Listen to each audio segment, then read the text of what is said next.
السلام علیکم، میرا نام طاہر علی ہے اور میرے یوٹیوب چینل کا نام مسکون زبان ہے اور میں اس چینل پہ اردو تشریحات اپلوڈ کرتا ہوں اور میرے چینل کو سبسکرائب کرنا نہ بھولیے گا۔ بسم اللہ الرحمن الرحیم۔ السلام علیکم ڈیئر اسٹوڈنٹس، امید ہے آپ لوگ ٹھیک ہوں گے اور آپ لوگوں کی زندگی خوشیوں کے ساتھ گزر رہی ہوگی۔ تو آپ لوگوں کے لیے چلتا ہوں شعر نمبر 5 کی تشریح کی طرف۔ شعر نمبر 5 کیا ہے؟ شعر نمبر 5 یہی ہے: ارے صیاد ہمیں گل ہے، ہمیں بلبل ہے۔ ارے صیاد ہمیں گل ہے، ہمیں بلبل ہے۔ تو نے کچھ آہ سنا بھی نہیں، دیکھا بھی نہیں۔ تو نے کچھ آہ سنا بھی نہیں، دیکھا بھی نہیں۔ اس شعر میں مشکل الفاظ کے معنی تو کم ہے اور صرف 1-2 لفظ ہے، باقی الفاظ کے معنی تو اتنے مشکل نہیں ہے۔ ارے صیاد، صیاد کے معنی شکاری یا شکار کرنے والا۔ ہمیں گل ہے، گل پھول کو کہتے ہیں، ہمیں بلبل ہے، بل پرندے کو کہتے ہیں۔ تو نے کچھ آہ سنا بھی، آہ کا مطلب فریاد، تم نے کچھ آہ بھی نہیں سنا اور نہ فریاد سنا، نہ کچھ دیکھا۔ یعنی شعر کا جو مفہوم ہے وہ کچھ یوں ہے کہ ارے صیاد، اے شکار کرنے والے، پھول بھی ہم ہیں اور بلبل بھی۔ ارے صیاد،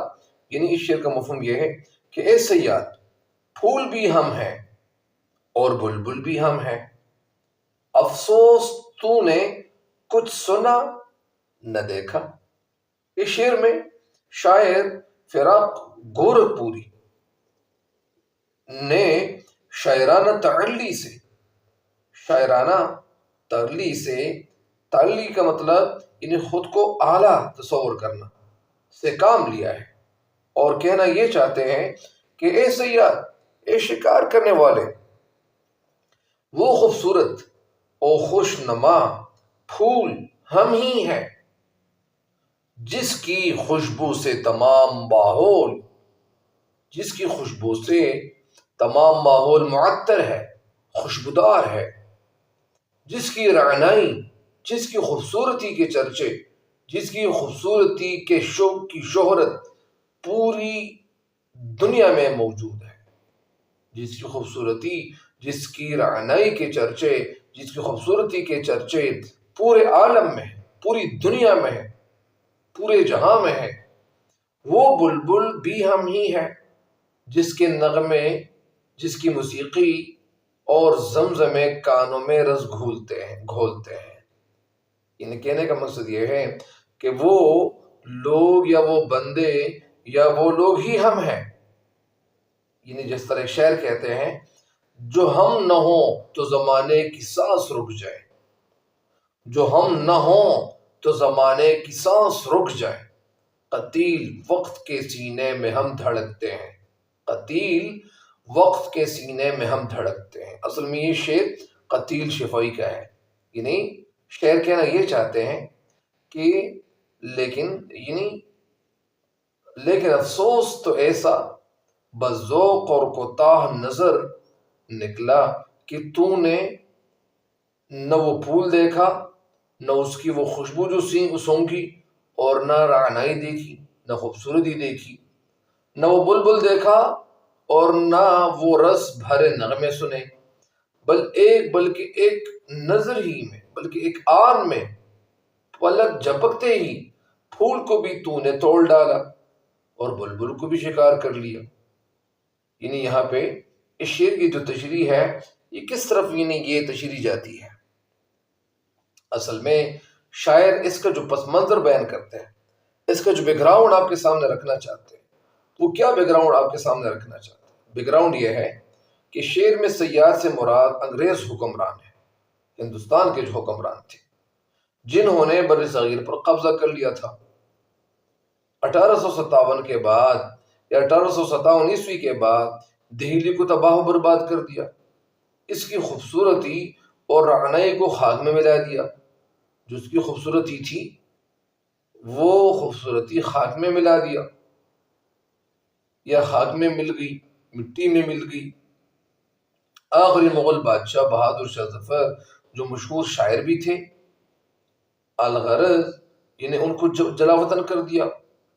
الغرض انگریزوں کو اپنے مفاد سے غرض تھی، ہندوستان کی خوبصورتی اور رعنائی سے ان کو کوئی سروکار، کوئی سروکار نہ تھا، کچھ غرض نہ تھی۔ اصل میں ان کو تو یعنی اپنے کام سے کام تھا، ان کو تو یعنی اپنے مفاد سے ان کو غرض تھی، فکر تھی۔ ظاہر ہے کہ دنیا میں کچھ لوگ ایسے بھی ہوتے ہیں کہ وہ ہر وقت اپنے مفاد کی خاطر سوچ رہے ہوتے ہیں، اپنے آپ کو فائدے کے حوالے سے سوچ رہے ہوتے ہیں کہ مجھے اس کام میں کتنا فائدہ ہوگا۔ ظاہر ہے کہ اس کو جس کام سے فائدہ ہوگا دوسرے انسان کو اس سے نقصان بھی ہو سکتا ہے، تو لہٰذا ہمیں کسی کے نقصان کے حوالے سے سوچنا نہیں چاہیے، ہمیں آنکھ اس طرح بند نہیں کرنی چاہیے کہ ہم اپنے فائدے کے حوالے سے تو سوچ رہے ہیں لیکن دوسرے انسان کے حوالے سے بھی سوچنا چاہیے۔ مثلا اکثر کچھ ہوٹل ایسی ہوتی ہیں کہ جہاں پہ کھانا دیا جاتا ہے، لیکن کچھ ہوٹل ایسے بھی ہوتے ہیں کہ اس میں ایسا گھی کا استعمال کرتے ہیں جو گھی یعنی معیار کے مطابق نہیں ہوتا، وہ گھی یعنی غیر معیاری ہوتا ہے۔ لہٰذا اعلیٰ معیار کا گھی یا اعلیٰ معیار والا گھی اگر کوئی بندہ استعمال کرنا شروع کر لے تو ان کو شہرت مل جاتی ہے، اللہ تعالیٰ ان کو اپنی طرف سے مشہور کرتا ہے۔ اگر میں اپنی طرف سے مطلب ایک تجزیہ کر لوں، میں ایک جگہ پہ جا رہا تھا تو وہاں پہ ایک ہوٹل میں نے دیکھا، تو وہاں پہ ان کو بتایا کہ یہاں پہ آپ چائے بناتے ہیں یا چائے نہیں بیچتے؟ تو وہ کہنے لگے کیوں نہیں؟ تو انہوں نے چائے بنا کے مجھے دی ایک کپ۔ تو میں نے ان سے پوچھا کہ یہ جو سموسے بناتے ہیں یا جو پکوڑے بناتے ہیں تو یہ آپ مطلب یہ نہیں، اس طرح باتوں ہی باتوں میں وہ مجھے بتانے لگے کہ یہ جو سموسے ہیں، جو پکوڑے ہیں، جو پراٹھے ہیں، یہ میں ڈالڈا گھی میں بناتا ہوں۔ میں تھوڑا ہنسا بھی کہ یار آپ ڈالڈا گھی میں یہ چیزیں بناتے ہیں، کہ آپ کو کچھ بچتا بھی ہے، کیا کچھ پیسے ملتے بھی ہیں، یا ویسے ہی آپ بناتے ہیں؟ تو وہ کہنے لگے اللہ کا شکر ہے میرا بہت اچھا گزارا چل رہا ہے۔ حالانکہ ویسے انسان کا جو تجزیہ ہے، انسان کی جو سوچ ہے وہ تو یہی ہوتی ہے کہ جو جتنا کم قیمت والا گھی وہ استعمال کرے گا ان کو زیادہ پیسے آئیں گے۔ تو لہٰذا وہ کہہ رہے تھے کہ پیسے مجھے کم ہی ملتے ہیں لیکن وہ جو بھی ملتے ہیں اس میں اللہ تعالیٰ کی طرف سے برکت ہی ہوتی ہے۔ لہٰذا یعنی کہنے کا مقصد یہ ہے کہ میں آپ کو ایک مثال ہی دے رہا تھا، مثال سے وضاحت کر رہا تھا، مثال دے کر وضاحت کر رہا ہوں تاکہ آپ کے ذہن میں یہ بات بیٹھ جائے۔ حالانکہ ایسا نہیں کرنا چاہیے، وہ کرنا یہ چاہیے کہ جس طرح انہوں نے ایک طریقہ، پھر میں نے وہی بات کسی اور ہوٹل والے کو بتا دی، میں نے ان کو بتایا کہ اس طرح ایک ہوٹل والے تھے، انہوں نے مطلب مجھے بتایا کہ میں ڈالڈا گھی میں پراٹھے بھی بناتا ہوں، سموسے بھی بناتا ہوں، پکوڑے بھی بناتا ہوں۔ اور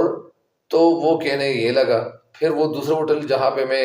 کھانا کھا رہا تھا تو وہ لوگ کہنے لگے کہ بھائی نہیں، یہ بات تو ہم آپ کے ساتھ نہیں مان سکتے، یہ بات تو ہم مان نہیں سکتے۔ میں نے بتایا کہ یہ آپ لوگ مانے یا نہ مانے، آپ کے ماننے نہ ماننے سے مجھے کوئی سروکار نہیں، مجھے کوئی غرض نہیں، لیکن میں آپ کو صرف کہنا ہی چاہ رہا تھا کہ اگر آپ لوگ میری بات پہ عمل کریں گے کہ آپ اعلیٰ گھی استعمال کرنے لگ جائیں گے، اعلیٰ چائے استعمال جو بلیک ٹی ہے استعمال کرنے لگ جائیں گے تو کم از کم لوگ کم آنے شروع ہو جائیں گے، لیکن رفتہ رفتہ وہ لوگوں کی تعداد زیادہ ہوتی چلی جائے گی، پیسے کم کمائیں گے لیکن ان پیسوں میں برکت ہوگی۔ لہٰذا آپ دوسرے کے صحت کے ساتھ تو کھیلتے، یعنی جس طرح یہاں پہ جو شعر ہے کہ مطلب یعنی جو لوگ تھے، انگریز تھے، انہوں نے تو یہاں پہ اپنے مفاد سے غرض تھی، اپنے مفاد کی خاطر وہ یہاں پہ موجود تھے یا آئے تھے، لیکن ساتھ ہی ساتھ میں انہوں نے جو باقی لوگوں کی جو زندگیاں تھیں ان کے ساتھ انہوں نے کھیل دیا، ان کی زندگی تو تباہ کر دی۔ بہرحال کہنے کا مقصد یہ ہے کہ ہمیں ایز اے مسلمان کی بات تو الگ ہے، بحیثیت انسان ایک انسان کو دوسرے انسان کے لیے ایسا کوئی کام نہیں کرنا چاہیے جن کی وجہ سے ان کو تکلیف ہو۔ تو کہنے کا مقصد یہ ہے کہ میں نے جو مثال دی تو یہ مثال آپ لوگ بھی اپنے مطلب اس حوالے سے تشریح میں بھی لکھ سکتے ہیں، آپ اس طرح مطلب بتا سکتے ہیں۔ آپ کے ذہن میں کوئی اور مثال ہو اس چیز کے حوالے سے، اس تشریح کے حوالے سے، تو آپ اپنے کمنٹس میں بھی اپنی رائے کا اظہار کر سکتے ہیں، کوئی پابندی نہیں، کمنٹس میں اظہار آپ لوگ کر سکتے ہیں۔ آپ کے ذہن میں جو تشریح جس طرح آپ لوگوں کو میں بتا رہا ہوں، اگر آپ لوگ کوئی اور اچھا مشورہ دے سکتے تو دے سکتے ہیں، دینا چاہتے تو دے سکتے ہیں مشورہ۔ کہنے کا مقصد یہ ہے یہاں پہ شعر کہنا یہ چاہتے ہیں کہ وہ جو انگریز جو تھے ان کو خوبصورتی یعنی ہندوستان کی خوبصورتی سے ان کو کوئی غص رکار نہیں تھا، ان کو کوئی غرض نہیں تھا، ان کو کچھ فکر نہیں تھی، ان کو کوئی غرض نہیں تھی، غرض جو تھی ان کو صرف اپنے آپ سے تھی، اپنے فائدے سے تھی۔ لہٰذا ہم بحیثیت انسان کو ہمیں اگر ہم کسی جگہ پہ اپنی غرض کو دیکھتے ہیں، اپنی غرض کو دیکھتے ہیں، اپنے فائدے کو دیکھتے ہیں، لہٰذا دوسرے کے فائدے کے لیے بھی ہمیں سوچنا چاہیے۔ ہم اپنے آپ کو فائدہ تو دے رہے ہیں، تو کیا ہمیں جو فائدہ ملنے والا ہے کیا دوسرے کو بھی فائدہ ملے گا یا دوسرے کو نقصان ملے گا؟ لہٰذا اس بات کے حوالے سے ہمیں فکر مند ہونا چاہیے۔ اگر یہ بات ہمارے دل میں بیٹھ جائے یا ہمارے دل میں یہ بات بیٹھ جائے کہ مجھے جو فائدہ مل رہا ہے اس کے ساتھ ساتھ دوسرے کو بھی فائدہ ملنا چاہیے، تو پھر اگر ہم یہ سوچ اپنائیں گے، ایسی سوچ والے بن جائیں گے، تو میرا نہیں خیال کہ یہ جو ہوٹل ہے، جو ریسٹورنٹ ہے جس میں آپ کھانے بناتے ہیں، جس میں یہ کم قیمت والا گھی استعمال کرتے ہیں، اگر اچھے قیمت والا گھی استعمال کرنے لگ جائیں گے تو آپ لوگ مطلب ہمیشہ آپ اسی طرح یہ بات نسل تر نسل تک پھیلاتے رہیں، اور آپ کے یہ جو ہوٹل ہے، آپ کی جو یہ ریسٹورنٹ ہے، اس پہ کبھی پابندی نہیں لگے گی، یہ ریسٹورنٹ ہمیشہ جاری رہے گی، اور اسی طرح یہ ہوٹل بھی ہمیشہ جاری رہے گا۔ لہٰذا کہنے کا مقصد یہ ہے کہ ہمیں اپنی سوچ کو پازیٹیو بنانا چاہیے، اپنی سوچ کو نگیٹو کی بجائے مثبت لینی چاہیے۔ اسی طرح ہر وہ کام جو ہم اپنی زندگی میں کرنا چاہ رہے، ہم اپنے فائدے کے حوالے سے سوچ رہے ہیں، لیکن ہمیں فائدے کے ساتھ ساتھ دوسروں کو بھی مطلب فائدہ دینا چاہیے۔ بہرحال ہم جب ایک گاڑی میں بیٹھے ہوتے ہیں، ہم گاڑی میں جا رہے ہوتے ہیں، تو ہم گاڑی میں جانے کے ساتھ ساتھ ہم تو اپنی منزل پہ جلدی تو پہنچ جاتے ہیں، لیکن اللہ نہ کرے ہم گاڑی تیز اگر چلائیں، اللہ نہ کرے وہاں پہ ہماری گاڑی تیز چلانے کی وجہ سے کسی موٹر سائیکل والے کو تکلیف نہ ہو، کسی اور بندے کو تکلیف نہ ہو، تو ہم تو اپنی تکلیف کے حوالے سے تو ہم اپنے فائدے کے حوالے سے سوچ رہے ہوتے ہیں کہ ہمیں فائدہ مل جائے، ہم جلدی پہنچ جائے، لیکن جلدی کا کام شیطان کا بھی۔ کہنے کا مقصد یہ ہے کہ ہمیں اپنے فائدے کی خاطر ہم اپنے آپ کو فائدہ تو دے رہے لیکن دوسروں کو بھی فائدہ دینا چاہیے۔ انسان کی زندگی کا کوئی بھروسہ نہیں، انسان کو اس دنیا میں ایسے کام بھی کرنی چاہیے اگر وہ انسان اس دنیا سے چلا جائے، مر بھی جائے، تاکہ اس تک یعنی کے برابر ملتی جائیں۔ اللہ تعالی ہم سب کا حامی و ناصر ہو، اللہ تعالی ہمارے ذہن کو، ہماری سوچ کو اللہ تعالیٰ پازیٹیو بنائے۔ اور میں یہاں پہ ایک بات اور بھی پٹ کرنا چاہتا ہوں، ایک اور بھی بات ایڈ کرنا چاہتا ہوں، وہ یہ ہے کہ ایک بندہ جو اس دنیا سے چلا جاتا ہے، ان کے پیچھے تو ہم رونے لگ جاتے ہیں، ان کو ہم یاد کرنے لگ جاتے ہیں، لیکن وہ بندہ جب وہ یہاں پہ زندہ تھا، کیا ہم نے ان کو یاد کیا تھا؟ کیا ہم نے ان کو فائدہ دیا تھا؟ کیا ہم نے ان کے حوالے سے، فائدے کے حوالے سے سوچا تھا؟ تو جب وہ چلا گیا اس دنیا سے، جب وہ مر گئے اس دنیا سے، جب وہ فنا ہو گیا، تو ہم ان کے حوالے سے یا ان کے پیچھے ہم رو کیوں رہے؟ یعنی رونا ظاہر ہے کہ ہم ان کے پیچھے تو رو رہے ہیں، لیکن جب وہ زندہ تھا تو آپ نے ان کے ساتھ کوئی مدد کی تھی؟ لہٰذا بحیثیت انسان ہمیں سارے لوگوں کو ایک دوسرے کے کام آنا چاہیے۔ ایسی زندگی کا کیا فائدہ جب ہم اپنے آپ کو تو فائدہ تو دے دیں گے، لیکن باقی لوگوں کی زندگیوں کو خطرے میں ڈالیں گے، باقی لوگوں کی صحت کے ساتھ اگر ہم کھیلیں گے تو یہ اچھی بات نہیں ہوتی۔ اللہ تعالی ہم سب کا حامی و ناصر ہو، اللہ تعالی ہمارے سب کے ذہنوں کو پازیٹیو بنا دے، اور اللہ تعالی ہم سب انسانوں کو دنیا اور آخرت دونوں جہان میں کامیاب کرے۔ تب تک کے لیے مجھے دیجیے اجازت، اللہ نگہبان۔